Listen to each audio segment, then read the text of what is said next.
నేను మా నాన్న దగ్గరికి వెళ్ళి చేతులు కట్టుకొని డాడీ డాడీ నేను ఒక అమ్మాయిని లవ్ చేశాను, దాన్ని పెళ్లి చేసుకుందాం అనుకుంటున్నా అంటే దవడమే తంతాడు, వాతల పడేలా తంతాడు. అందుకే అన్నీ మూసుకొని వెళ్ళా పెళ్లి చూపులకి. 4 పెళ్లి చూపులకి వెళ్ళా. ఈ 4 పెళ్లి చూపుల్లో ఒక్కళ్ళంటే ఒక్క అమ్మాయి కూడా ఖాళీగా లేదు. ప్రతి ఒక్కరికి బాయ్ ఫ్రెండ్స్ ఉన్నారు. నేను ఖాళీగా నేను లేను, నీతో ఉన్నాను. కానీ వాళ్ళకి నాకు డిఫరెన్స్ ఏంటో తెలుసా? వాళ్ళకి పెళ్లి వేరు, ప్రేమ వేరు. ప్రేమించినోడితో పెళ్లి జరగకపోయినా వాళ్ళకేం పర్లేదు. కానీ నాకు అలా కాదు. నాకు ప్రేమ పెళ్లి రెండూ ఒక్కటే. నేను ప్రేమించిన అమ్మాయితోనే పెళ్లి కావాలి, నాకు నువ్వే కావాలి. అమ్మాయి నాన్నలకి ఒకటే టార్గెట్, మంచి అబ్బాయినిచ్చి పెళ్లి చేయాలి.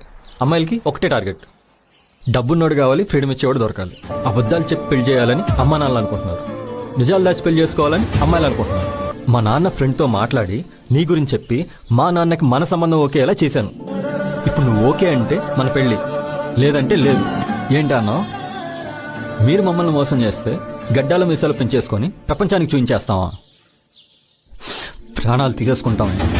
మీరేమో మోసాలు చేసి పెళ్లిళ్ళు చేసుకొని అరకులో హనీమూన్కి వచ్చాను ఫ్రాన్స్ అని సెల్ఫీలు తీసుకొని స్టేటస్ పెడతారు. అయినా ఇప్పుడు ఇదంతా ఎందుకే? నేను మోసం చేశాను, అంతే కదా? మోసం చేశాను. పో, మా తాత చచ్చిపోయినప్పుడు కూడా ఎడవలేదే, నీకోసం ఏడ్చాను.